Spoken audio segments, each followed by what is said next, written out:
သုံးသွားတာမိုက်တယ်နော်ရင်ခုန်တန်နေရတော့မိုင်းနေရှားနေတယ်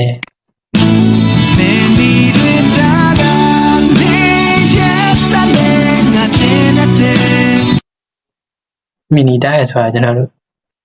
ပိတ်ပင်လိုက်တဲ့သဘောပေါ့နော်ငယ်တော့အကြောင်းတွေမှာဆိုမီနီတားလိုက်တဲ့ဆိုရင်အကြောင်းထွက်ရတဲ့သဘောဟုတ်လို့သူမကြိုက်တဲ့အကြောင်းညင်းဆိုပါ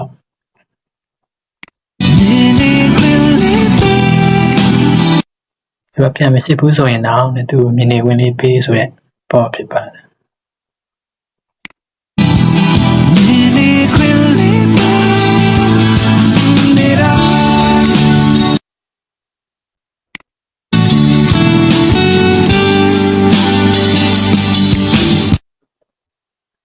ကောမန့်လေးစပတ်ပါမယ်